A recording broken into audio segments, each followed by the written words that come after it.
Happy New Year, everybody. Welcome to the Action Network podcast, sponsored by BetMGM. I'm your host, Chris Raybon, and this is your NFL Week 18 betting preview. We're going to talk our favorite sides, totals, teasers, moneyline dogs, and of course, crack open our Sunday six-pack of Against the Spread bets with the help of my co-host, the Prime Minister of Degenerate Nation, Stucky. Stuck. Happy New Year. How's it going? Yeah, Happy New Year, brother. Unfortunately, all good runs must come to an end. My sweep run came to an end last week, and my undefeated record on the Bills. But I will say, I kind of thought it was doomed right when Jalen Reagor, of all players, he returned the opening kick for a touchdown. I think it was the wrong side, but that game perfectly encapsulates why we both hate laying double digits in the NFL. Mm-hmm. It isn't like college. So at the end, it's a divisional game. The Bills just need to win. At the end, they're in prevent. The Patriots go down the field, score to get in the back door. And, the Bills get down to the 10-yard line. There's no reason to score. You're just going to take a knee. So the only objective is to get out there with a win. There's no need to win by 2 touchdowns. So I think the Pats were the right side, even though there was bookended, a backdoor touchdown and a kick return for a touchdown. That's why we hate laying double digits in the NFL. So, yeah, perfect season on the Bills, not to be, but hopefully my Ravens, fortunately, took care of business. So hopefully for anyone who took a Bills future and a Ravens future, because Bills in that 2 seed is uber important for both. So hopefully they can take care of business in Miami on Sunday night. But as I always say, who cares what happened last week? It's good to see you get back on track. And let's both get hot here heading into the playoffs. This is week 18 is one of my favorite weeks of the season.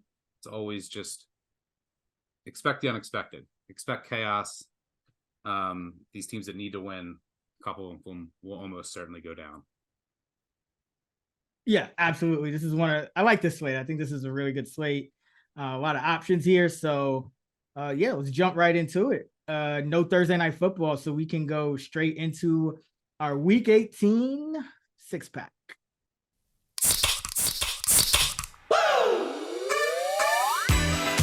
Thirsty for action?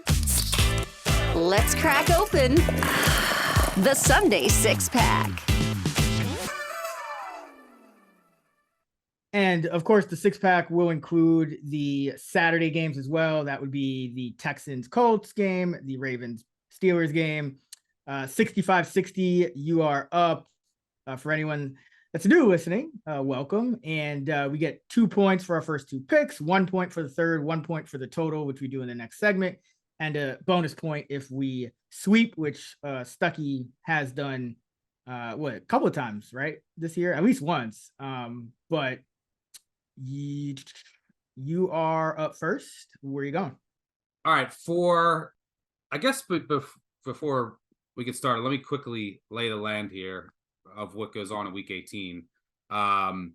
So here are the teams. There's 7 teams there's 6 teams that are winning in scenarios. Texans and Colts play each other. Bucs are at the Panthers. Jags are at the Titans. Packers home against the Bears. Bills at the Dolphins. Bills also could get in via wild card depending on what happens earlier in the weekend. 5 teams need help. Need to win and then need help. Steelers, Falcons, Saints, Seahawks, and Vikings. 7 teams could potentially rest all their starters. We'll update you on all the news there. Eagles, 49ers, Rams, Lions, Ravens, Chiefs, and Browns. And if you go back historically, I've been tracking this. I had to go back I remember going back to 1990 to figure out who needed to win, who didn't. And then I've been keeping track ever since. But since 1990, eliminated teams playing teams that need to win over the final 2 weeks of the regular season. So it's teams with nothing to play for, playing teams that need to win. 164-4 against the spread, 61%. This season, or I should say this weekend, there are 4 teams that fit that mold.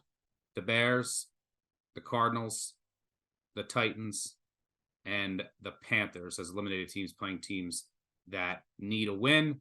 To frame it another way, teams with a winning percentage between 40 and 60.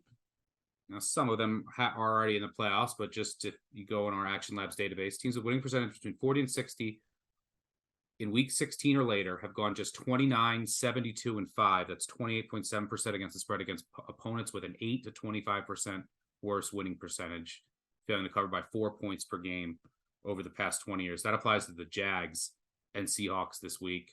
So that'll naturally bring me to my first pick of the week 18 Saturday and Sunday 6-pack. I'm going with the Tennessee Titans plus 5.5 at home against the Jacksonville Jaguars. The Titans have had just, it's been a miserable year for them. It's called what it is. They're a mess on the offensive line. They're a mess on the back end of the defense. But Vrabel watches pressers all week. He's going to have his team ready here. This becomes their Super Bowl.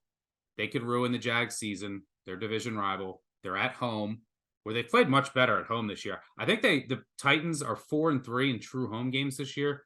Their losses are in overtime twice, all to teams fighting for playoff positioning. And then they lost on a last-second touchdown to the Seahawks. So they haven't lost by more than 3 at home this season. And they're a couple bounces away from having like 8 wins and being in this ridiculous AFC South race.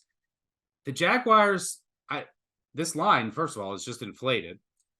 I think based on the situation, and if Levis is not healthy enough to go, it's going to be Ryan Tannehill. The Jaguars have been a mess, and now all of a sudden we're just saying, okay, everything's fine because they blew out the Panthers last week. We don't know if Trevor Lawrence is going to play, and if he does, how healthy he's going to be. We don't know how healthy the receivers are going to be, and that's a major problem because how do you attack this Tennessee defense? It's on the back end. It's through the air. So I think whoever it's Tannehill or Levis, they can have enough success throwing the ball down the field against this Jacksonville secondary. It's Vrabel getting the troops ready. He's 24-12-2 against the spread as an underdog of at least a field goal, covering by 4 points per game. I like the Titans in a classic Week 18 spot, trying to ruin the Jags season. Jags, we've seen this team 2 years ago as a 2-touchdown favorite at home, lose to the Colts in a win-in scenario. Wouldn't be shocked if Tennessee pulls off the upset, but I think at the minimum, it's going to be close. I like the Titans here. Yeah, I totally agree. I mean, this Jag team is not, what is it? What would that be? I guess like 7 or more points better than the Titans on a neutral field. You got the revenge spot from last year when the Jags knocked the Titans out. And it's, this Jag team banged up on offense. I mean, Zay Jones is banged up. Ridley's been inconsistent. Who knows what's going on with Lawrence? And, Lawrence is like 4th injury. I mean, geez. Yeah. So he might not be right, even if he goes.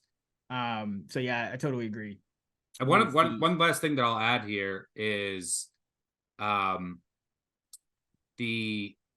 this is just like an interesting thing for Week 18. I love these little nuggets after going through all of the scenarios. So the Jags will clinch the AFC South with a win, and they will then host the Browns if they do. And then you have the Texans and Colts who, if they win and the Jags lose, the winner of that game will win the division. If the Jags win, the winner of that game will get a wild card spot. But if the Jags lose, then they can still get into the playoffs along with the winner of Houston and Indianapolis if the Ravens beat the Steelers on Saturday. So if the Steelers beat the Ravens on Saturday, the Jags are just win the division or bust. But if the Ravens beat the Steelers and the Jags lose to the Titans, it would come down. The final spot in the AFC will come down to Raiders-Broncos. That's what will break the tie between the Steelers and the Jaguars. If Jacksonville needs the Raiders to win. So if you're a Jags fan or you bet them to get into the playoffs and the Ravens win and the Jags lose, you then become a Raiders fan at 4:00. If you're a Steelers fan and you lose and the Jags lose, then you're rooting for the Broncos at 4:00. So that game between two eliminated teams with Easton Stick and Jarrett Stidham could decide the final AFC playoff berth if the Jags and the Steelers both lose.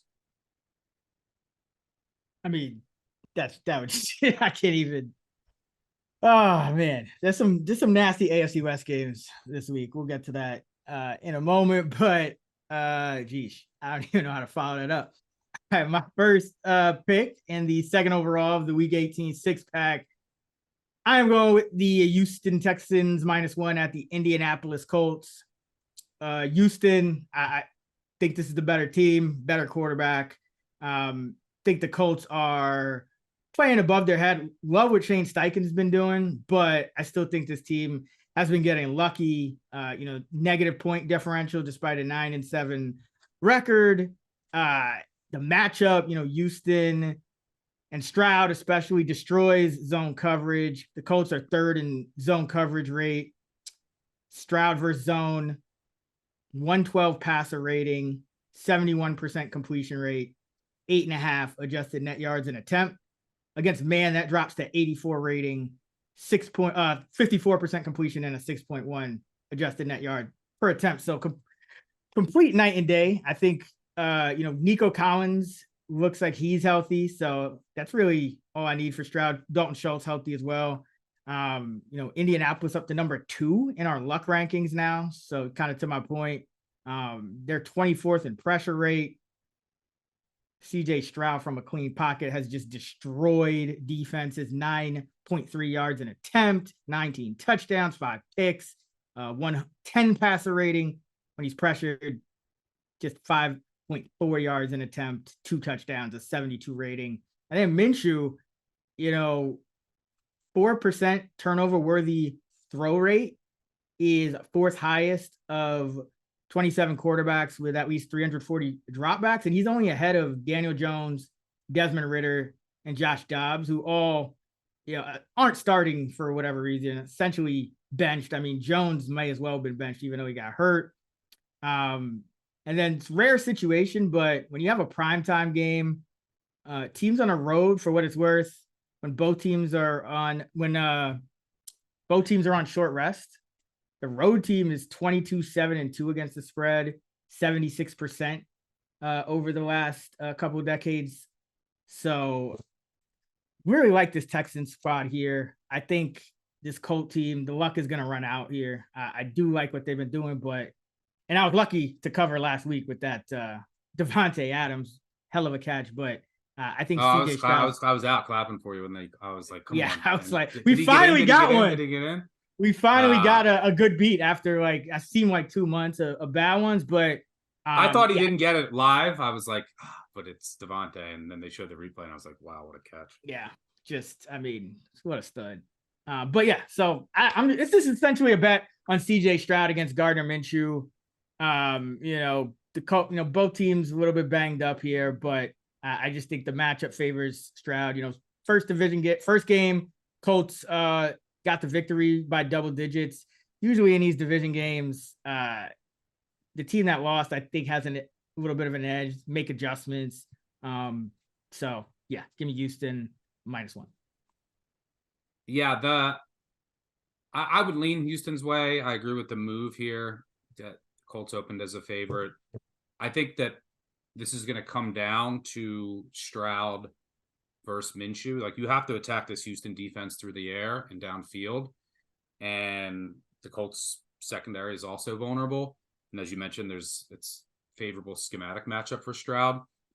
I think ultimately what the difference in this game is going to be is Minshew. One of the reasons the Colts have been lucky, and we've been calling them a fraud, is, their defense isn't that good.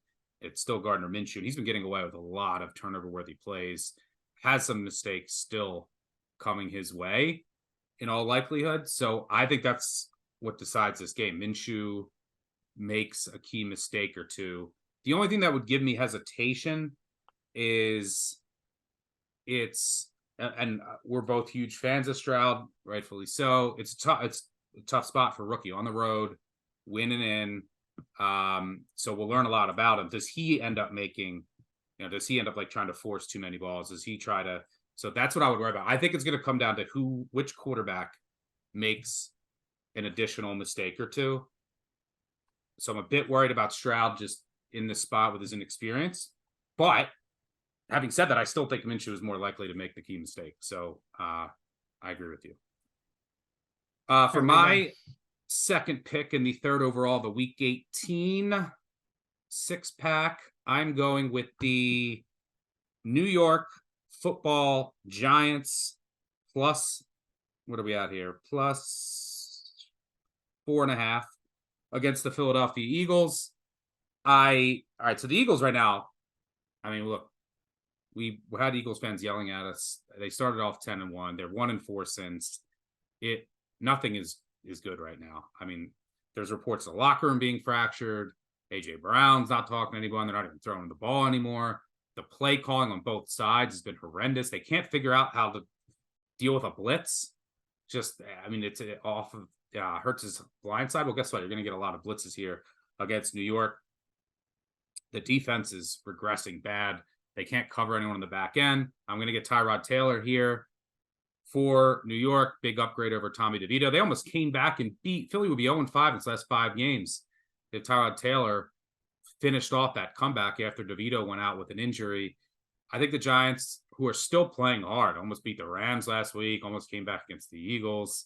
I think the Giants are super live here. This Eagles team has problems across the roster. I don't know where they're at mentally. They might be able to reset for the playoffs. There's some holes on this roster. The offensive coordinator, Brian Johnson's probably going to go at the end of the year if they don't make a run. Matt Patricia, he's dropping Reddick into coverage the whole game against Arizona. I mean, I don't know what is going on there. The reports out of locker room are bad. And then you have the Week 18 variance here. Sirianni said early in the week he's considering sitting the starters. I didn't think he'd do that. He said earlier this week he thinks they're all going to play. But, I mean, look, you need, in order for this game to matter, you need the Cowboys to lose as 2 touchdown favorites. And you need to win this game, and then you would win the division. But, so you could say, look, it's not worth the injury risk because there's going to be bad weather in this game, and it's on a turf that just eats up people consistently. So you might not say it before the game, although Sirianni said it's on the table.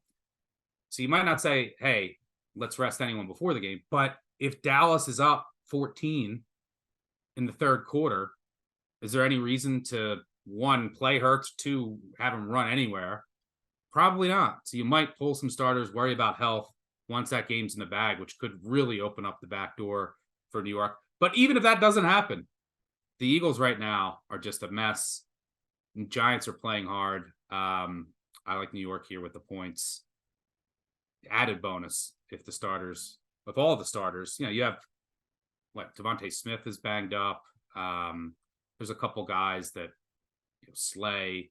The Eagles aren't fully healthy either. So, and I think anyone that's dealing with a little injury, they might hold out, or they're definitely going to pull if the Cowboys do pull away. So just that extra potential only helps this bet, but I'd like it anyway. So give me the New York Football Giants at home against the Philadelphia Eagles for my second pick. Yeah, I totally agree too with this one. I mean, this Eagle team, you just don't know what you're going to get. I don't think you're going to get a full effort or a full, you could just get one of those situations where they don't really rest anyone outside of maybe Smith or somebody like that. But it, you remember that we talked about the Cowboys just laying an egg last year in kind of a similar kind of spot. So you could also just get the Eagles laying an egg on offense in this game. Yeah, it's already a team dealing with a lot of drama, and now you got to go up in bad weather to play New York in a game that in the back of your head it probably is not going to matter. And that's what happened and the Cowboys didn't even have as bad of vibes as the Eagles do right now last year. But they knew that the Eagles were big favorites against the Giants, and they needed them to lose, and they went up and lost 26-6 to Washington in Week 8, and were just completely unfocused and lackadaisical effort. And with everything that's going on in this locker room right now, and the play calling on both sides, I wouldn't be surprised that happens again. Eagles now 11-5 with a plus 22 net scoring margin. 8 of their 11 wins have come by 1 possession. I like the Giants. Where are you going next? For my second pick, the fourth overall of the week 18 6-pack, going with the Baltimore Ravens plus 3.5 at home against the Pittsburgh Steelers. And I just think this line has been overcorrected. And, with Lamar and all those guys healthy or playing, I should say, I would make this spread close to double digits. And I'm 10-8. Yeah, right. So, and now you're talking about the Steelers being favored by not even just 3, but 3 in the hook on the road. I just think this is an egregious line. First of all, we know the Ravens, what do they have? Like a 20-something game preseason winning streak. We know the Ravens roster, just top to bottom, is pretty solid, and they could win these kind of games, especially against like a third string quarterback. And Mason Rudolph has been better. He got us some covers, got the cover for us last week, but it's, buying, you always say it, top of the market. I don't like, it sounds weird because the Ravens are probably going to be playing backups, but I think this is the top of the market for the Steelers being favored by 3.5 on the road against the Ravens in a series where this always gets decided by like 3 points or less. The dog in this series since when Tomlin and Harbaugh have faced off, the dog is 23-5-3 against the spread, 82%, covering by nearly 3 points per game. Pittsburgh, lo and behold, back to number 1 in our luck rankings. Tyra Huntley, Josh Johnson, whoever it's going to be for the Ravens, these guys have started games. These guys are going to be no worse than Mason Rudolph. I think, the Steelers getting some explosives from Pickens, and everyone's kind of, back on the bandwagon here. I can't get behind this line at all. I think this number is way off. I think the Ravens probably at worst, this game should be a pick 'em. So I just, and maybe some more news is coming. Maybe, more guys than we think are rested, but you can only rest so many guys. That's what people forget too about these situations. It's like you have to have 46 or I guess, what is it, 48 if you take advantage of the rules, but you only have so many guys that you can sit, and the Ravens roster top to bottom is pretty solid. They have 6 receivers on the squad. They're, even though their secondary has been banged up, it's still, I think, in my opinion, kind of solid top to bottom. Like, so I don't think there's good depth there. I mean, last week against Miami, they were down 3 starters in the second half. Guys like Ronald Darby are playing well, and those are the guys that you'll get in there. And you mentioned the preseason. That speaks to the coaching and the depth of the roster. Those are the two. Then and also special teams. All those things are still going to be there. This total's low. I agree with you. I have the Ravens. It's hard now. It's hard to adjust. I'm assuming like Humphrey, Hamilton, Stanley, Roquan, Lamar, Zay, Odell, Zay. I mean, maybe Zay plays. Yeah, but they probably sit him. So, maybe there's a couple others, but I'm still at like Ravens tiny marginal favorite. And this, and you mentioned that the underdog record, when the line is 3 or higher in this rivalry, 19-2 against the spread for the underdog, 90.5%. And the Steelers might be exhausted here. They had October 12th, 13th bye. This will be their 12th straight game, second on the road, coming back across the country. They've been in must-win mode. There could be a little fatigue here. The Ravens will, even their backups, their staff. It's actually a really interesting game theory, though. This game's on Saturday. Like if you lose, you could keep the Bills out. And like if you win, there's potential you play the Bills in the divisional round. I don't think that the Ravens are thinking that way, but because a couple other results would have to happen after. But they would love to send the Steelers home packing. This exact same scenario happened in 2019, and the Steelers came to Baltimore 8-7, needed to win to get in the playoffs. The Ravens had the 1 seed locked up. They rested Lamar in his MVP season. They rested 7 other starters, 6 Pro Bowlers in total. And The Steelers were small favorites in Baltimore with Duck Hodges. But again, everything is the same. This is just literally happened 4 years ago. And the Ravens started RG3 and they won 28-10 as home underdogs. So yeah, this line, this is your classic week 18 overreaction. Steelers need to win. Ravens are resting all their starters.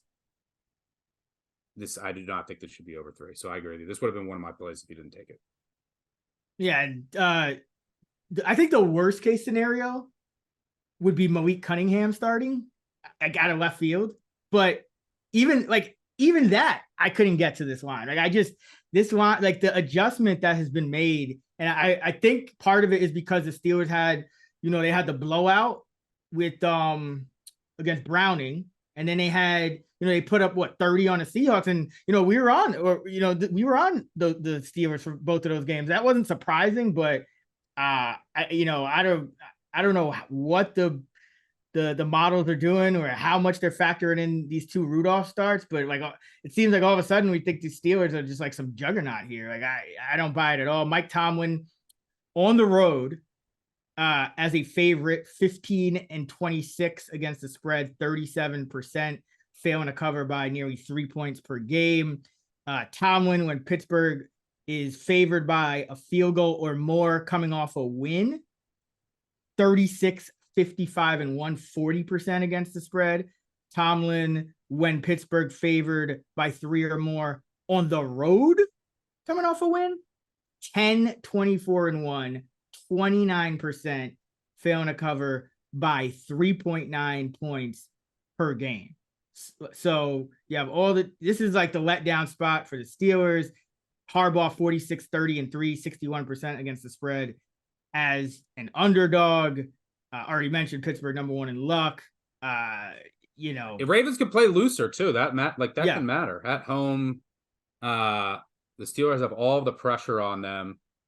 You could dial up a fun trick play, but you can just get fired. Like the Ravens defense can get fired up here, and the Steelers could get really tight, and Rudolph can make a few key mistakes. So, I completely agree with you. Yeah, Rudolph, this is we've talked about this all year, right? And it doesn't work out every week. Obviously, it's betting. It's the NFL. You're going to lose 40, 50% of the time, depending how good you are, if not more. But when these backup, second string, third string, subpar quarterbacks are favored, that's the time you want to attack, and especially when that's usually when their expiration date is coming up. Yeah, and Rudolph, he's been playing well. I give him that. Only one turnover worthy play thus far, just like a 1% rate. But for his career, it's about almost 4 times as high in terms of his turnover worthy play rate. So in a division game, the coaching staff still knows these Steelers well. And you got it's a revenge spot too. It's a revenge spot too, by the way. The Steelers stole a victory from the Ravens and made it, even tougher for them. Probably had them playing, longer into the season than they wanted to. So, yeah. Now you have film. You have film too. That plays into this. I mean, Rudolph's played before, but not with this roster. So you have film to see what they're trying to do, and then defenses adjust, and that's usually when the expiration date comes up for these backups. But I like it. Steelers Reddit thread after this. Book it. Fire Tomlin. We need to trade to get a quarterback, clean house. Everyone must go. The new OC must go. Who cares if they put up 30 points back to back? The defenses were trash. Yeah, that the narrative is going to shift so quick. But where are you going? Tomlin's season's over. You got the 9 wins. He's good. Yep. Yeah. It's massive letdown spot for the Steelers. Massive. The real the AFC scenarios are so wild. The Bills could either be the 2 seed or out. Mm-hmm. The Dolphins could be the 2 seed or go to Kansas City. You could have the Bills and the Texans in there with, Josh Allen, CJ Stroud, or you could have Mason Rudolph and Gardner Minshew. So just the potential for these different matchups. You could have really good quarterbacks in there. You could have bad ones. You could have the Bills hosting the Colts as the 2 seed or out of the playoffs. All of that's obviously going to impact the Ravens too. So yeah, it's pretty wild. Some of the AFC scenarios, and a lot of them might come down to Sunday night. All right, for my third pick and the 5th overall of the Week 18 6-pack, I'm going with the Carolina Panthers plus 4.5 at home against the Tampa Bay Buccaneers. This goes back to earlier in the show. Another one of these spots, eliminated team at home, playing a team that needs to win to get in. And the Bucs, if they win this game, they win the division. So I think we're getting a bit of an inflated number here. And you mentioned the luck rankings. Bucs top 5, Panthers dead last in the NFL. I faded this Bucs team last week. I think that they're fraudulent. Baker Mayfield's played, better than I expect him to this year, but he's still gotten away with a lot of throws. Mistakes are coming. He's sort of in that Minshew boat, and we saw him kind of crash back down to earth last week. Wouldn't be surprised to see a few key mistakes this week against a now healthy Carolina defense on the back end. Carolina's defense worse in the NFL against the run. I think they're 32nd DVOA.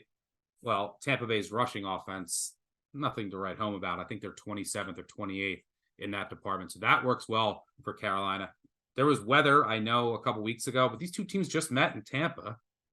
The line closed 3.5 on the road, and the Panthers covered. They lost by 3. It's a team that's covered 3 straight at home. It's been a joyless year for them. I expect them to come out here with a chance to ruin the Bucs season, finish the season on a high. They have no incentive to lose. Their draft pick's gone to the Bears. So all the pressure's on Tampa Bay here. This team has holes. Baker Mayfield regression season is here. And if you like fading certain coaches or quarterbacks as favorites, well, these are the two. Mayfield as a favorite of more than a field goal, 7-17-1 against the spread, 29%.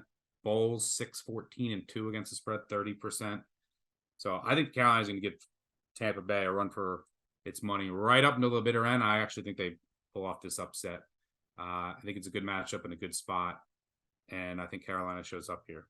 Yeah, that would be the only thing that could bail out our Falcons future, right? If the Falcons would have to beat the Saints and then the Bucs would have to lose to the Panthers, then the Falcons would win the division. So yeah, ridiculous. Yeah, that's the path for our Falcons future. We got a gift last week with the Cowboys future. Hopefully that holds up with the Cardinals beating the Eagles. And yeah, I think that there's a decent chance that the Falcons end up winning the NFC South. And wouldn't that be fitting? They would win the winner of the NFC South, which everyone clowned coming into the season, would finish with a below 500 record, as many predicted. So yeah, that's all that they need. Atlanta futures holders, Atlanta fans. The craziest to know, maybe if you're a Falcons fan, you're like, I don't even want to get in. If you have a future like us, you do. But the Falcons can either win the division, get the 4 seed, host a reeling Eagles team, or get the number 8 pick in the draft.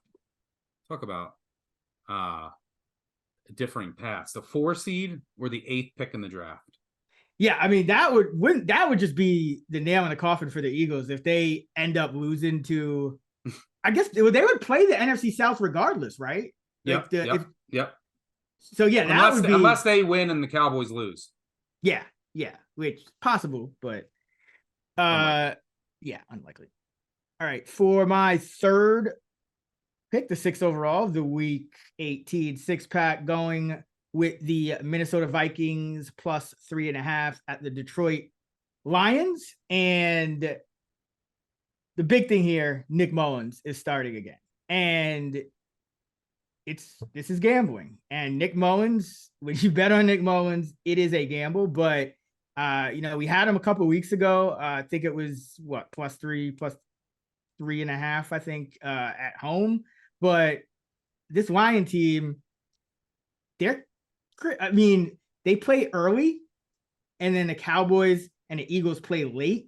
Now, if the Cowboys lose and the Eagles lose, then the Lions would be able to get into the 2 seed. But, like you said, the Cowboys are 2 touchdown favorites. Eagles, they have a chance to lose, but you always have the possibility that the Lions take it a little bit, play it a little bit safer here, just because, they definitely more likely than not are going to stay in their number 3 seed. So yeah, they're like 96% 3 seed.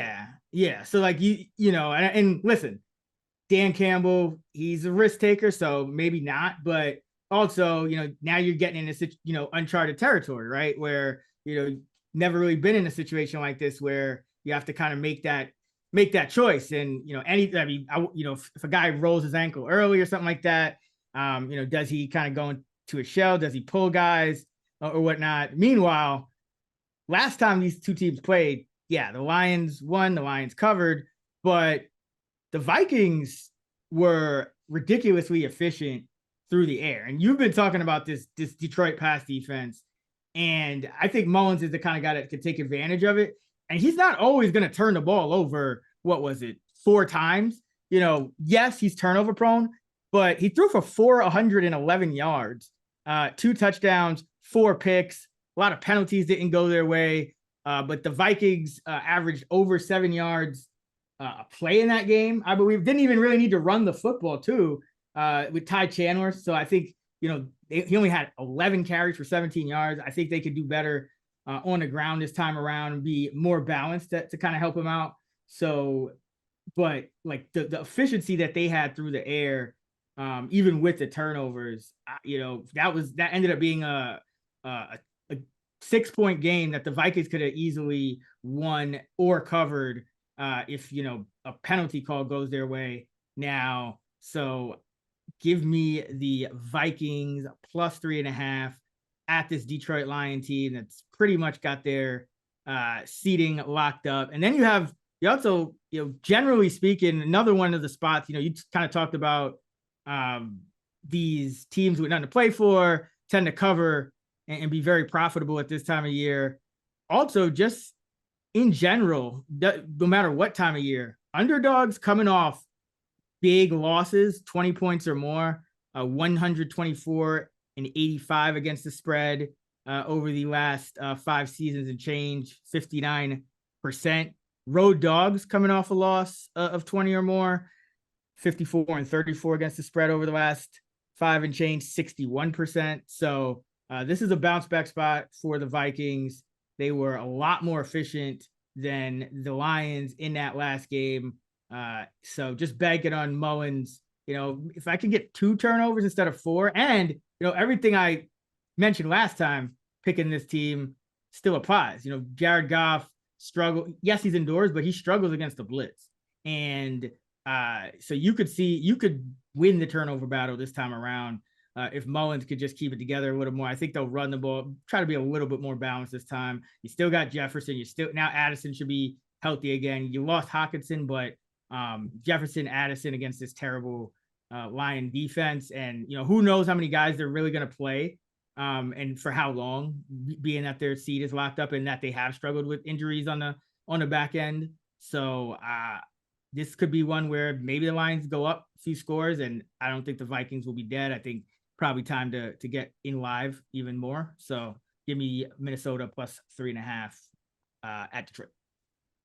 Yeah, I would look that way. I figured Campbell's going to say he's going to start his starters, and I think that he will, but that doesn't mean he's going to keep them in all game. And it doesn't mean you're going to see their full arsenal on offense either. And, any guys that are dealing with anything, they might end up sitting out. The hope for Lions fans here is because, look, you're not winning a Super Bowl with Kendall Vildor starting at corner, Kirby Joseph, in there in coverage on the back end. The hope is you get Aleem McNeil back. So I'm sure they want to get him some reps. I think he'll be back this week or definitely for the playoffs. And then CJ Gardner-Johnson could provide a boost. So I'm sure they want to get them some reps, but they're coming back from injury. I don't think they'd play the whole game. But that's the hope of your Lions fan. But those two, some Lions fans, I don't know much the difference James Houston's going to make. But those two reinforcements, especially McNeil, he's really important up front. And CJ Gardner-Johnson, you could really use him on the back end. So that's the hope of your Lions fan. You got to hope there's no breeze anywhere, and that your defense can take a slight step up once you get 2 key cogs back. But I like this. I'm not convinced that the Lions play everyone the entire game. For what it's worth, Vikings fans, bettors, in order for Minnesota to get into the playoffs, win, Packers loss, Seahawks loss, and either a Saints or Bucs loss. 3%. Hey, you're saying there's a chance. So that's going to do it for our Week 18 6-pack. Stuck has the Titans plus 5.5, the Giants plus 4.5, and the Panthers plus 4.5. I have the Texans -1, the Ravens plus 3.5, and the Vikings plus 3.5. So let's see. You got either Levis or Tannehill, Tyrod, and Bryce Young. So Ty God's my guy this week. Ty God, yeah. Probably the best one. Yep. And I got Stroud, probably Tyler Huntley, and Nick Moen. So I guess Stroud is like he takes the cake, but yeah, pretty ugly. We're on some ugly quarterbacks. That's the way it should be in Week 18. Oh yeah, I mean it's been like that most of the year season, but that's gonna do it for our Week 18 6-pack. Now it's time for the Coach's Pep Talk. For this week's Coach's Pep Talk, we're going to the wrestling documentary series, The Dark Side of the Ring, and we're going to dedicate this one to referee Brad Allen and his crew on behalf of Dan Campbell and the Detroit Lions, because, I mean, clearly saw Taylor Decker running up to him, and he just kind of brushed him off. So, we're going to dedicate this one to Brad Allen. I will live to piss on his grave. Even if I'm in a walker, my wife already has instructions. She's out of the will if she doesn't get me there, if I'm not ambulatory, and I will piss on it, and there will be a picture of that hanging on my wall when I pass away. And hate is a hell of a motivator. All right, time for our favorite total of the week. All right, so I'm going to go ugly, and by ugly, I mean I'm going to go with a game that most people are probably not going to want to bet the under on, but especially with underdogs as well, should be a little bit of uncomfortability in your bets. That's how you know you're usually doing a good job. I think you mentioned that a few weeks ago, Stuck. It was a great point. So I'm going to go Miami Buffalo under 50 here. And there's a couple of reasons why. Number one, Buffalo, since firing Ken Dorsey, a lot more run heavy. Their rush rate over expected has just skyrocketed.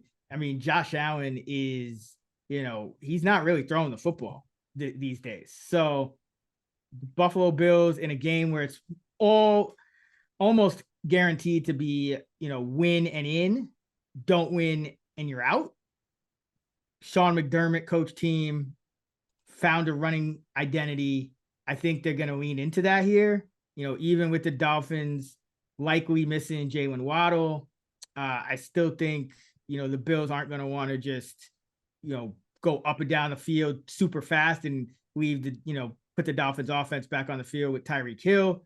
But by the same token, Tyreek Hill may not be right. He's kind of tailed off a little bit. Jalen Waddle got banged up too. Yeah, Tua's banged up. Jalen Waddle line still isn't fully healthy. O-line. And yes, there are injuries on the Dolphin defense, but what a lot of people don't realize is this Dolphin defense has a lot of good players. So yeah, Xavier Howard, Bradley Chubb, those are, well, at least, Howard used to be a stud. This year, he was not great. He was 99th out of 125 qualifiers at PFF. Bradley Chubb is better. He's playing well this year, but the Dolphins still have a solid secondary. You got Holland back there, Elliott playing well, Ramsey still there. Tohu has kind of rebounded a bit after a really rocky start to the year. The front seven still solid. Everyone in their front seven actually grades out in the green at PFF, which means, you're well above average. So this isn't a terrible Dolphin defense. We saw them, hold the Cowboys in check a couple of weeks ago. So I think the Bills running the Dolphins defense, yes, lost some pieces, but still not terrible. You got their top 3 players on offense potentially banged up in Tua, Hill, and Waddle. Waddle probably doesn't play. And then, this Bills defense, which, Stuck, you've talked about middle of the year, a lot of injuries, kind of really wasn't clicking. Now it's kind of come together really well. They kind of figured it out here. I think Rasul Douglas helped a lot. They needed a corner after Trey White went down, but I also think the ball control is helping. And this is just a different Bills team than I think, the one we're kind of accustomed to. And then you bring in, we're going to Miami. It's going to be humid right now. The forecast calls for 77% humidity. That's right on that cusp of where once you start getting above 75%, you tend to see games go more toward the over 213 and 129 when you have 8-mile-an-hour winds and then the humidity 77 plus over the last 2 decades, 62% to the under, 14-4 this season. Doesn't happen often. And of course, this is a primetime game. I think everyone kind of wants to see points in this one, but these primetime overs, 62%, 62%. Unders. Yeah. Sorry. You said it again. So everyone wants to see a lot of points, but these primetime games have been going under at a 57% clip this year, 62% since the start of last year. And if you go all the way back over the last 2 decades, when you have a primetime total 49 or higher, 109, 79, and 58% to the under, 7-1 to the under this season. So I think you're going to see some longer drives from the Bills, some ball control. And I think, both defenses probably a little bit underrated. Dolphins coming off just a massive, performance given up to the Ravens. Usually like to kind of back teams in that spot to rebound. These are professionals. These guys are going to do what they have to do. And I think the Dolphins also will probably want to run the ball just because, you probably get Mostert back. So you have your 2-headed monster again. You have, you don't want, same thing you could say for the Bills, you could say for the Dolphins, like you don't want their offense just on the field all day. You don't want, Tua having to drop back 40 times necessarily with no Waddle and, a sore shoulder. So, and Buffalo could be a little tight here, win and get in. They've been pretty dominant these last couple of years. So this is a spot where maybe you see a little tightness from them as well. So give me the under 50 in Bills Dolphins. You get some thunderstorms as well, by the way. Didn't even mention that. So some weather here. Yeah, but, I think the line is about right now when you adjust for the injuries for Miami. I don't mind the under. Buffalo will clinch if the Ravens or Titans win before this game. But regardless, it's going to be for the division and the 2 seed. And instead of likely going to Kansas City, you'd likely, host a team from the AFC South in the 2 and then get another home game. Massive game, which means I think both teams might be a little tight early on, regardless what happens early on in the weekend. It could be even more so for the Bills if the Steelers and Jaguars get it done. Then it's win the division or go home. Get 2 seed or out, which is insane for the last game of the regular season. So yeah, with all the injuries on Miami's offense, the way that Buffalo has been playing lately, Daquan Jones back, the added Rasul Douglas defense is trending up. I think the under is the only look there. For my favorite total, I'm going to go with let's go Bengals, Browns, under 37.5, 38, doesn't matter for the contest. I think it's somewhere in that area. Try to get 38. It's 37, and let me just double check that just because it's always changing. It was 37.5 last time I looked, but yeah, 37.5. There's 38 out there. Shop around. Every number is always important, and you always want to get the best number, but like a 21-17 or something. The Browns are going to sit everyone that matters. Can't sit everyone, as we talked about earlier. But it's going to be like PJ Walker. You're not going to get Flacco. You're not going to Amari Cooper. You're not going to have some of the offensive. They've dealt with a ton of injuries too. So this game means nothing to the Browns. They're locked into the 5. They will go to the AFC South champion, whether that be the Texans, Colts, or Jaguars. They've had so many injuries. So anyone who matters, anyone who's been dealing with an injury is not going to play in this game. And they also, since you can't sit everyone, they don't want to have any more injuries. The Browns have one objective this week: get in and get the fuck out without any injuries. That's it. Run the clock. He's going to run the ball, hand it off, bleed the clock, take 30 seconds. No injuries. This game means nothing. Get out of Dodge. Full strength. Peace. We're on to the playoffs. So this game, I agree with the move on the Bengals. Like, I don't, the Browns are going to sit a bunch of guys. I don't think they care. I don't think they want to show much. I don't think they want to risk any more injuries for a team that's already beat up. So, like, this game has potential to be just like, it's in the cold, meaningless. Bengals were eliminated last week. They could come out completely flat. This could be like 16-3 Bengals win. Yeah, the only thing you have to worry about here is like the turnovers. Both sides, I would say Driscoll starting for the Browns. I feel like that's a turnover waiting to happen in Browning, obviously, but yeah, there shouldn't be too much offense from the Browns now that you get Flacco out of there and his just chuck and duck offense where he's just going long all the time. Jeff Driscoll's a completely different kind of quarterback. I don't even think it matters who's quarterback. I think they're just going to hand it off. Yeah, I mean, yeah, probably. I mean, who you think it's going to be Pierre Strong? You think they'll play Ford and Hunt at all, or just go like Pierre Strong? Probably like 25 carries. Pierre Strong, 28 carries for like 69 yards. Nice. Well, I hope break one. It's the Bengals. So like 28 carries for like 81 yards, I'll say. And yeah, I think, and who's gonna be thrown to? James Prochet. James Prochet slants, Pierre Strong dives. Tillman, I guess, will probably be like he'll probably get some time. They're so hurt. And by the way, the depth, the Browns, because they're going to rest all their key guys, but you can't rest everyone. But the depth on their defense is better than the depth on their offense, which I also think helps this under. And the Bengals could come out completely flat here, eliminated last week after not covering. RIP to anyone who had the Bengals, who were Bengals +7. You are up 11, and I'm sorry, you're up 10, and you give up 6 straight field goals and lose by 8. Unbelievable. Chiefs offense is special. Yeah, special ed.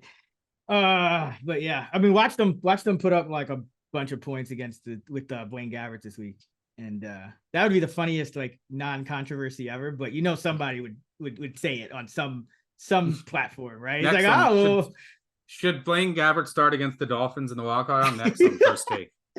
Oh my God, I can see it now. But yeah, I don't mind this one at all. Like I said, only thing I'd be concerned about is the turnovers, but it's 2 backup quarterbacks, really one backup and one third, I mean, maybe even 4th-string guy that, I mean, he was a tight end. He was listed as a tight end for a while, Jeff Driscoll. So yeah, that kind of shows you what you're dealing with. Driscoll revenge game. Oh yeah, I didn't even think of that one. All right, well, Bills kind of on the, well, not complete other ends of the spectrum, because that would be the Patriots Jets, but under 50 Bills Dolphins for me, under 37.5 Bengals Browns for you. Divisional unders tend to, divisional games tend to go under at a higher clip too, we should mention. But now it's time for our favorite teaser of the week. All right, we're both 11-6 this year on teasers. If you're unfamiliar, then when you get an extra allotment of points to parlay with 2 or more spread bets, the standard is a 6.2 team teaser, which for instance would make a 8 2.5 point favorite, a 2.5 point favorite, and it would make a 2.5 point underdog, an 8.5 point underdog. So that's how Teasers works. Stuck has a lot of great content out there, which you can Google. Just Google Stucky Teasers. He talks about, how to tease through the key numbers 3 and 7 and whatnot. And that's pretty much what we've both been doing all year here to get to these 22 and 12 combined marks. So where are you going? Yeah, let's keep going that route. We're going to go Denver up over a touchdown in this game could end up deciding as I talked about earlier, the last AFC wildcard spot. But this is a really interesting game. You're gonna have O'Connell starting for the Raiders again, and then you're gonna have Stidham, who last year got benched in the final 2 games. He started the final 2 games for the Raiders after Derek Carr got benched for contract-related stuff. And now he's on another AFC West team starting the final 2 games after Russell Wilson got benched for contract stuff. And now he's going back to Vegas to play. Low total getting over. There's nothing more to this meaningless game. I don't think either team's going to get margin. And then I know it's a little bit of a higher total, but I'm going to go with Cardinals to 8.5. Seahawks are reeling. And this is the 3rd straight year that they just collapsed down the stretch. I'm not sure what's going on. They are. I mean, were they ever good? I don't like. You have to be good to collapse. I feel like they were super mid this whole. Yeah, but I mean, last year they felt folded down the stretch, even though their wins were fraudulent. This year, they're 2-5 over the past 7 games. Miraculous final minute touchdown to beat the Eagles. Miraculous final minute touchdown to beat the Titans. That's it. Those are their 2 wins over the past 7 years. All the pressure on Seattle here. I would have bet Arizona would have been one of my picks in the 6-pack if this didn't get hit and I could get over a field goal if this number didn't come down. But happy to take them up over 8. So I'm going to go with the Cardinals and the Broncos. I mean, it's kind of crazy because this Cardinal run game has really come alive lately. And like James Conner always looks good on film. It's like uncanny, but you know who looked really good last week? Michael Carter. And it's funny because the Jets, they released Dalvin Cook. They're trying to play their rookie Abanikanda more. They're giving Hall more of a workload. But it's like, did you really need to sign Dalvin Cook? I mean, Michael Carter last week against the Eagles, who have a decent run defense, or at least did for most of the year, looked better than Dalvin Cook or any other Jet running back looked all year, not named Breece Hall. So Jets front office, man. I can't believe they're bringing back Salah. I was shocked by that. Yeah. I mean, that's what happens when you hit your wagon to, somebody like Aaron Rodgers, and then it's like, okay, well, he gets hurt, and now it's like, oh, well, mulligan. Like, I don't agree with it, but the best way to get a quarterback is get one on a rookie deal. Now they're trying to go that Matthew Stafford, Tom Brady route. I get it, but I mean, this is the downside of it. But speaking of the Jets, I'm actually going with the Jets in my teaser. +8, +7.5. Let's see. Let me make sure what the line is. Line's been jumping. Yeah, +7.5 at the Patriots. And I mean, there's going to be weather in this game. The total is 30.5. So this is, again, just a play on the total. I know the Jets haven't beat the Patriots in quite some time, but 15 in a row. I want to know, Patriots fans, let me know or tweet at me. Do you want the 2nd overall pick or to beat the Jets and keep the streak alive for a 16th straight time? Like if you could say in this meaningless game, I hope I see no plays of this game. Zach Wilson's out. It's going to be Simeon versus Zappy. Yeah. Would you rather have, you're a Patriots fan, because the Patriots could be good again in a couple of years. And what if that streak's at 22, right? And it's Jets fans and you can talk shit. But the 2nd overall pick, you're not guaranteed to get it. Some other results have to happen, but what would you rather have if you were a Patriots fan? But anyway, go ahead. Yeah. So, wait. Oh yeah. What was I gonna say? Oh yeah. So it's just a low total game. 2 good defenses, 2 offenses that are going to struggle. Could go either way, but I can't pass up 8 in with a total of 30. And I'm going with the Broncos as well. You already laid it out, so I won't belabor the point there. But one of the few other teams that kind of fit that mold of being able to tease it through the 3 and through the 7. This Raider defense has been better, but I don't see the Broncos necessarily getting run out of the building here. Probably be a similar game to the Bronco Charger game last week. So Denver plus 8.5, Jets plus 8 for me, Denver plus 8.5, Cardinals plus 8.5 for you. And now it's time for our Underdog Moneyline Parlay. But just as a reminder, the Action Network podcast is presented by BetMGM, and you could use bonus code ACTION, ACTION, when signing up to get up to $1,500 paid back in bonus bets if your first bet loses. For new users in Arizona, Colorado, Illinois, Indiana, Iowa, Kentucky, Louisiana, Maryland, Massachusetts, Michigan, New Jersey, Ohio, Pennsylvania, Tennessee, Virginia, West Virginia, and Wyoming. Terms and conditions apply. Must be 21 or older. Gambling problem? Call 1-800-GAMBLER. All right, Underdog Moneyline Parlay. You've been carrying us in this one. You got 7, I got 3. Where are you going this week? Let's go Atlanta. For our future, let's go Carolina, let's go Atlanta. But these are 2 really inconsistent teams. You never know what you're going to get. A lot of uncertainty. It's Carr and Allen as a favorite. For what it's worth, Carr 20, 37, and 2 against the spread as a favorite, 35%.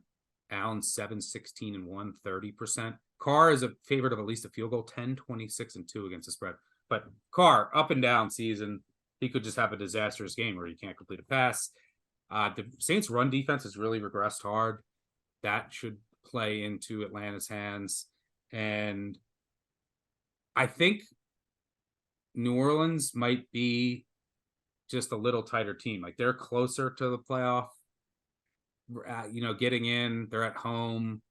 So I think Atlanta might be able to play a little looser. But regardless, they're just 2 inconsistent teams, divisional game. Happy to take a shot on the money on underdog price. Yeah, I like it. I was thinking of going to Atlanta. May still bet them. They're kind of hovering at that +3, but the juice is it's even money. So yeah, I want to get might get the hook. I would play yeah, Atlanta. If I can get the 3.5, I don't think that the Saints team, is going to win by margin again in another divisional game. Like you said, Allen, Derek Carr, both some of the worst, least profitable as favorites in the entire NFL. For my money line dog, let's switch it up a little. So I was gonna go Kansas City, but this is a meaningless game. Let's go with the G-Men here, because I think as we talked about it more, I just see the possibility of the Eagles. We're already kind of hearing the whispers of the Eagles potentially resting starters. The Cowboys 2 touchdown favorites, so you could be scoreboard watching them pull guys. Giants are playing well, playing hard. I'm sure they'd love to keep the Eagles from the division title. It's in New Jersey. Could have weather, which tends to be an equalizer anyway. Tyrod's given the Giants the best quarterback play they've had all year. So yeah, let's go G-Men here. Let's see what we got for the juice on that one.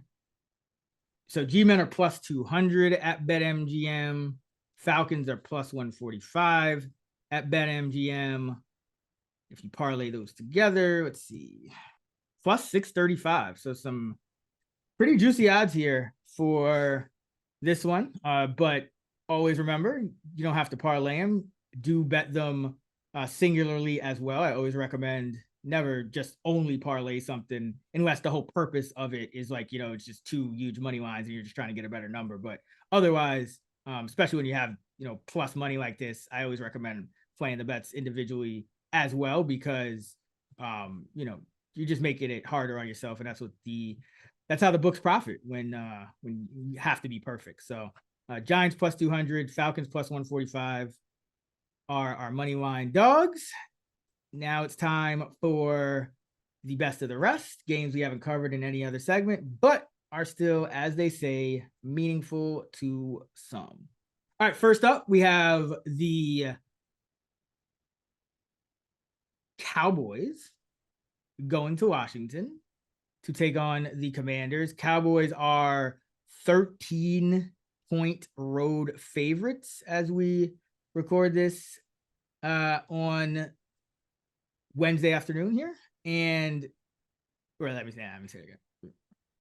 3, 2, 1. So we got the Cowboys going to Washington to take on the Commanders. Cowboys are laying 13 on the road. I think this line is inflated, stuck. I mean, a little bit different situation, but you talked about this on Happy Hour. You had this scenario last year where the Cowboys were playing. They had, there were stakes involved, and the Cowboys lay an egg. Dak went 14-37. The Cowboys barely, they can't run the ball at all, and they end up dropping one to Washington in the season finale by a score of 26-6. But that one, the Cowboys were 1 touchdown favorites. Now they're 2 touchdown favorites. I feel like this is a little high. What do you think? Yeah, I mean, it's going to be like cold outdoors. Dallas on the road. I mean, they're just a different team this year. This is the same price that they were laying on Thanksgiving at home against Washington. It's the same line. And then, this is the Dallas team that went on the road this year. They scored 20 at the Dolphins, 10 at the Bills. You're averaging about 20 points per game on the road. I remember because I wrote up points. That Lion game last 20 week. at the Chargers. And they had the game against the Panthers with some defensive scores, the game against the Giants with all those defensive scores too. So it's just not the same team, but it's, that Hal threw for like 300 yards in that Dallas game, but they still lost by 35. The Washington defense is so bad. But I agree, the line's inflated. I wish it was Brissett starting. Hal seems like he's lost and he's regressed and he's just lost in the sauce right now. And they just confirmed he's going to start, not Brissett.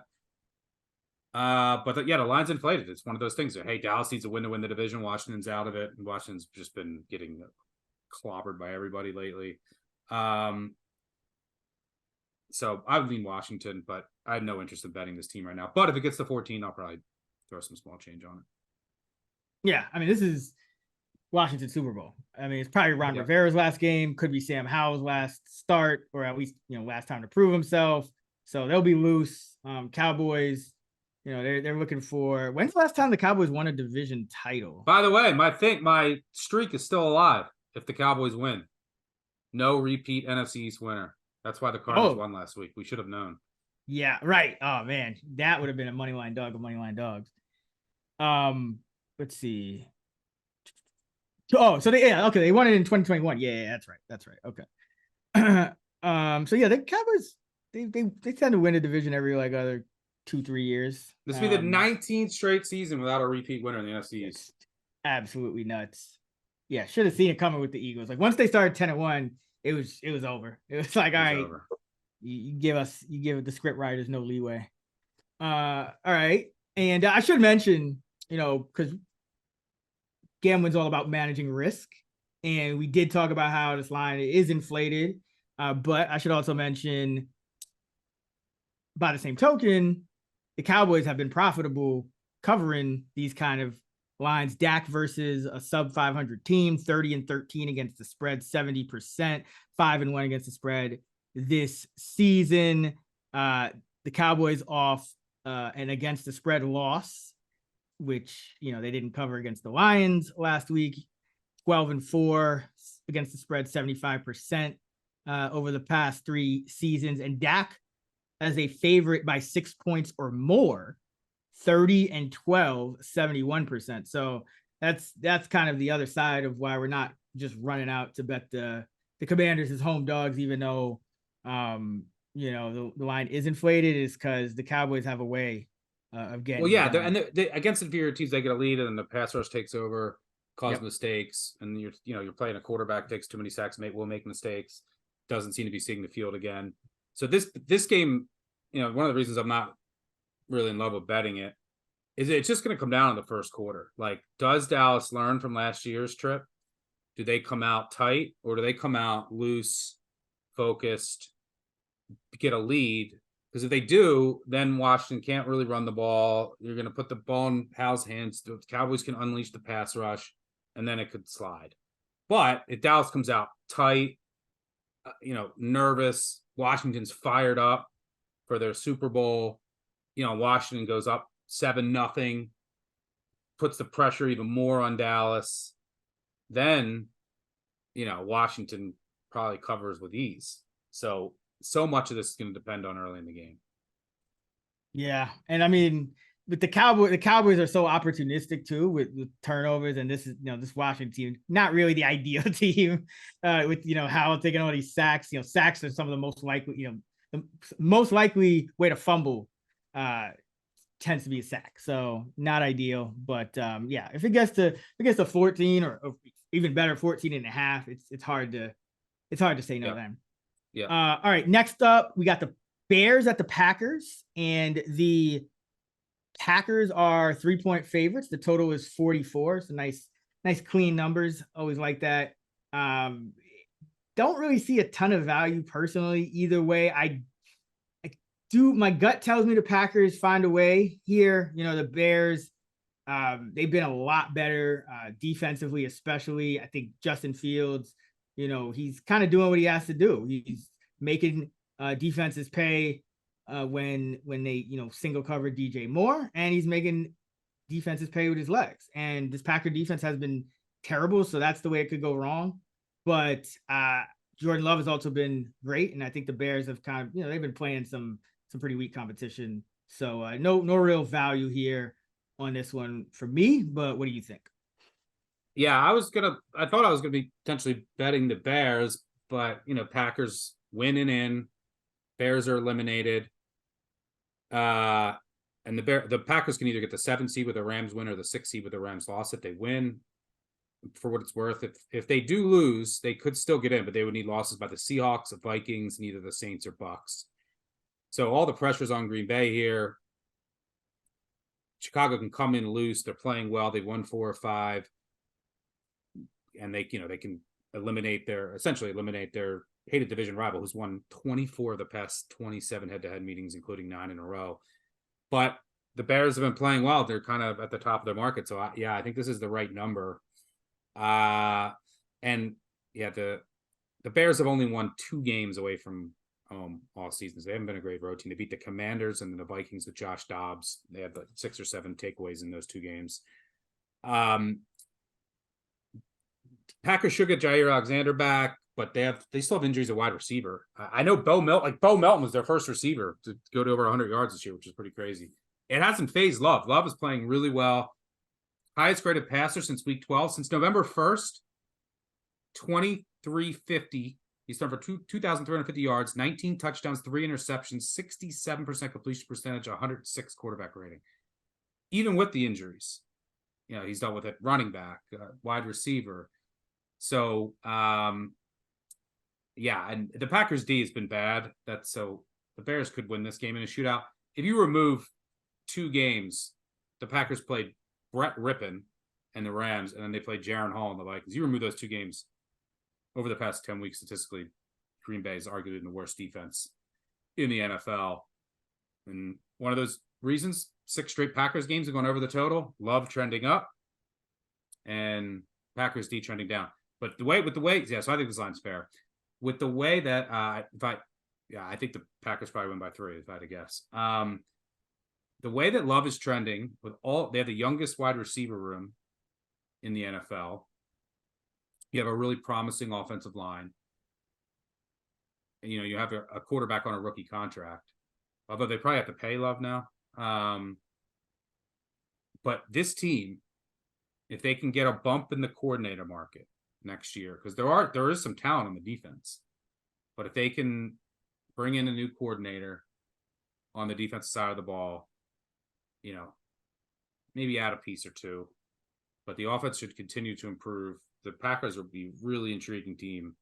The Bears too. The Bears with this defense, Stevenson and Johnson outside. You added Sweat. Whether they stay with Fields, who's been playing well. The offensive line's improved. Whether they go Fields or go draft a quarterback, the Bears are on an upward trajectory. So while the AFC is much stronger than the NFC this season, these things ebb and flow, and look no further than the NFC North, which, it's kind of been a joke the past couple of years. You just have the Packers winning it in recent memory. But the Lions, Bears, Vikings, all these teams in the NFC North trending up. And it'd be really interesting to see what the Vikings do. Their defense with Flores, they still need to add some talent. But, with those tackles on the offense, those receivers, I don't know if they're going Cousins again, or if they draft a guy like, I don't know, they Penix, or they trade up, or they're just a quarterback away. So all of these NFC North teams be really intriguing next year when we break that division down. But I think the line's right. Yeah, and one thing I will say, and you kind of hinted at it, is this is essentially a win and in or lose and go home game for the Packers. If you said what has to happen? If they lose, they need the Seahawks to lose, the Vikings to lose, and either the Saints or Bucs to lose. Okay, so though the Saints and Bucs games both are at 1, and so are the Vikings game, right? So there's a chance that, if they don't get what they need, this line starts moving up late. I remember something similar happened last year when the Packers were playing the Lions, and I think it was sitting around like 3.5. And then as it became clear that it was going to, the Packers were going to need to win a game, I think it went up to 5.5, close, maybe even 6 at some spots. So, just monitor that one, because I do think, if you can get more than 3 here, there is some value on the Bears, and you very well might. So that's one, if don't chase or anything, but that is one to kind of keep in the back and in the holster and monitor as Sunday is progressing. All right. Next up, we got the Rams at the Niners, and I'm kind of pissed that this game comes in week 18, because it robs us of an opportunity to just hammer the Niners. Now you're dealing with Sam Darnold against Carson Wentz. So it's essentially, which team is going to rest more guys. Sounds almost like the Rams are, because I know not only did they announce Wentz as the starter, but they signed wide receiver Tyler Johnson, to the active roster. Now, the Rams already have 6 wide receivers that they have active every week. So the fact that they're signing a 7th to the active roster tells you that they're not really planning to play, any of their guys, and wide receivers, obviously a strength of their offense. I doubt we'll see Kyron Williams. And Deebo Samuel says he's going to play. Shanahan right now, at least he's saying the only guy for sure is going to rest is Purdy, and then McCaffrey is ruled out. So it's possible you do get some Niner studs in there. I doubt we see Trent Williams, but the line is -4. Can't really do anything with that. But what do you think? Yeah, I mean, who knows? This is like a preseason game. Deebo said they're going to play a bit. So, what does that mean? They play a couple series? So, I don't know. McVay has a history of always resting guys. Mm-hmm. Really interesting, though. They're close to guaranteed getting the 6 with a win and going to Detroit. But if they lose and the Packers win, then they likely go to Dallas. Yeah, it's not ideal. Not ideal for them. They got pasted by Dallas. Absolutely. So I'm surprised, but I guess McVay in the past has always valued health over everything else in these spots. I do. So I have no idea in this game. It's Wentz versus Darn. I don't know how long the Stars are going to play. It's going to be like a preseason game. So no bad, easy pass. I will say, I'm curious to ask your opinion on this. I'm not a prop player, but Nakua is 29 yards away from the rookie receiving record. And we'll get to the Chiefs game in a sec. Kelsey's 16 yards away from 1,000, becoming the 7th or 8th player in NFL history. I think 7th player in NFL history to have 8 straight 1,000-yard seasons. So I don't know what the numbers or what the projections are, what the actual numbers are going to be for them. But I feel like I'm going to be looking for an under on both because they're both going to get snaps. And I figure like Kelsey, you just get him over 16 yards and then you pull him. And then Nakua, you just get him his 27 yards and you don't know, it could be a 70-yard, broken receiver. But once he's over that, then they're just going to pull him. So you get your snaps that they play, like especially Kelsey. Like I assume in the first drive, they're going to try to get Kelsey 20 yards and then he's out. So I don't know what the books are, and I assume they're aware of these things. Yeah. Do you have any thoughts on either of those? So the books are generally very aware, and especially with the just how gambling's blowing up. It's almost like these incentives have become like fool's gold, almost like these, like it's just like the chalk that, like you know how you usually don't bet on like primetime overs or something. Like it's like everyone's kind of looking for these incentives now. So well, but I'm not even betting the incentive. I'm betting the kind of the opposite. Yeah. But is that priced into it? I wouldn't even like. Yes, it will be. So what will happen? One of two things will likely happen. To your point, if it's like a guy like Nakua. First of all, obviously everything's going to be, must start or must, play for action. So if it looks like he's going to play, they'll probably give him a prop that is, and the under would make sense because they wouldn't go like, they're not going to set it at 20. Yeah. Yeah, exactly. 25. And so they're going to probably go like a standard deviation away. So they'll probably go, 40 something for Nakua or something like that. If it's 29, 40, something where it'll kind of get the, entice the over better. So I do think you're onto something with the unders, but it really comes down to the individual type of receiver and, what's his average per catch and all that stuff. But Kelsey with Gabbert, there's no Kelsey isn't not getting any explosives anymore. He's like, I feel like Kelsey's so likely to get between like 18 and 25 yards and get out. Yeah, and the chance of them breaking like a 50-yard catch if they're just all their foot. It is the Chargers. It is the Chargers. True. And they are terrible against tight ends. Terrible. Yeah. I'm interested to see where those numbers. I'll text you when they come out. See what you think. Yeah. Definitely, I think it's. So the other thing I was going to say, though, what might happen, which would suck, sometimes the books just won't release a prop for it. If it's, you know what I mean? If it's too... But Kelsey, you're not going to put a prop out on Kelsey? If it seems... If it's...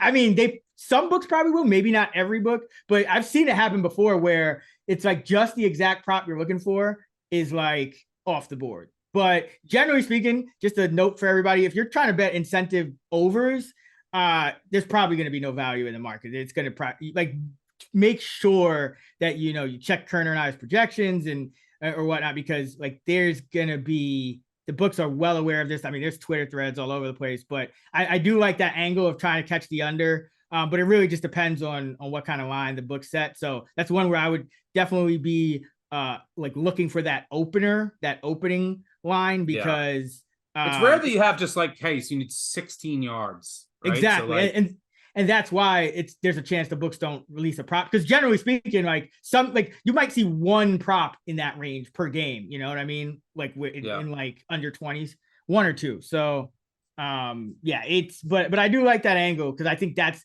the only way at this point to attack these markets now is actually fading these players that are going for incentives. And if you can fade a guy and he still hits his incentive, but he still hits the bet too, that's kind of the way you're looking for, because it's definitely it's gonna be shaded toward the over as usual.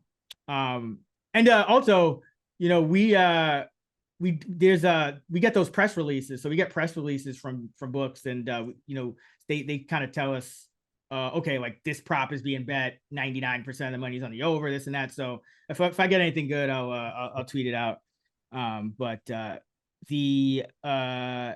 also I should mention, thought about this under in this game, but Wentz hasn't played in a while. He's kind of shown, he gets another opportunity to audition, and then Darnold's kind of the same deal. So they might just kind of chuck it all around. Two very good offensive schemers. So I'm gonna shy away. There could be mistakes too, turnovers. Yeah.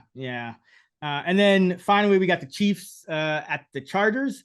Chargers favored by 3.5. The total is 35. And like this game just gives me a headache trying to adjust. I mean, just adjusting for everything that's changed with the Chargers from their full season numbers is hard enough. And then you got to factor in, who are the Chiefs resting? How is Kelsey going to just go for his 1,000 yards?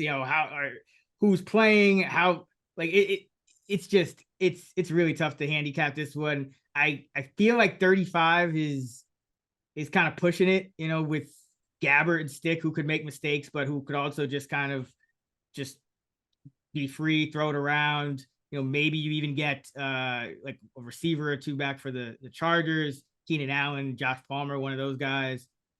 Chiefs obviously don't have receivers, but Chiefs tend to score in preseason. So I don't know. This total seems a bit low to me, but it looks like we've tracked some sharp action on the unders, and maybe that's why. But any thoughts on this total and even the spread at now you're getting 3 in the hook with Easton Stick. So Easton Stick is favored by 3 in the hook. Jeff Smith against Andy Reid. I'm not betting this game. I'm waiting for the Kelsey prop. That's it. Blaine Gabbert has thrown 5 passes this year. Hasn't started a game since 2018. He's 13-35 as a starter. Reid usually sits everyone in these cases, everyone that matters. He might get Kelsey's incentive, but he's already named Gabbert the starter. Chris Jones has like a sack incentive thing. He gets like $1.5 million if he gets a sack. I think if he gets one sack, like exactly one sack. What's he at? He's at 9. How many sacks does he have? Let me check right now because their defensive interior line depth beyond Jones is terrible. Let's see. Jones has 9.5. I'm guessing it's 11. If he gets let me see. He's a half sack away from $1.5 million. He has to get clear 10. But he also came out and said, I could use the rest. I'm dinged up, and he's already has a lot of money. So I don't know. Because that's the key to it to me is like who ends up sitting on the Chiefs defense. And so you already can run on them, but the Chargers can't run it. So like, do they sit enough guys where the Chargers can actually run it and then move the ball? I don't know. I think that's the key to the game. Chiefs won't care here. This happened, 2021 Chiefs week 17. Now, granted, this was for week 18. This was against Herbert. They lost, 38-21 at home with who would have been started there? Henny? Yep, it was Henny against Herbert. Yeah. Byron Pringle. I think 3's right. So I guess if I had to bet it, I would take the hook. But a hard game to project. I think the Chargers will try hard. It's the Chiefs, and there are going to be a ton of changes in the offseason with the staff, with these players. Like everyone's like auditioning for a job. So I think that the Chargers will care, but it's Easton Stick at a team that can't run it. Eckler has incentives, by the way. Eckler, I think, needs like 110 yards. So it'll probably be an Eckler centric. Yeah, that's the key to it. Can Eckler and this anemic rushing offense playing a bad rushing defense that could be down guys, can they get it going? If they do, then they're going to be able to move the ball, control the clock, and Gabbert and whoever they have out there is then the Chargers decide. But if the Chargers can't run it, even on the Chiefs, then the Chiefs decide. I don't. It's too hard to project this game. I would make the line 3, but I'm not betting it. Yeah, and I just looked at the Eckler's incentive. He needs 110 yards, but it's only $100K incentive, and that's probably chump change. So I don't even know if he's gonna go hard for that. Actually, kind of embarrassing if you go hard for that and don't get it.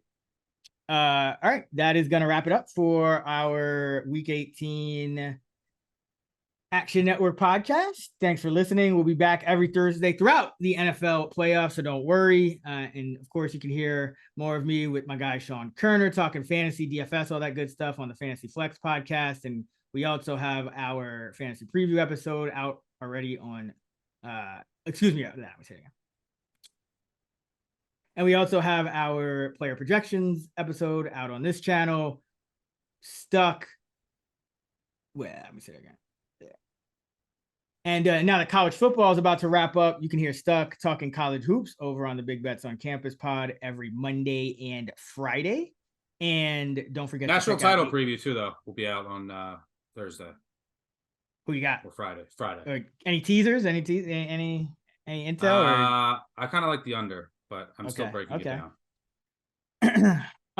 Yeah, got a lot of people that a lot of my personal friends that really have been enjoying your college picks. So shout out to you for that. But don't forget to check out the Action Network Discord server, link in the episode description.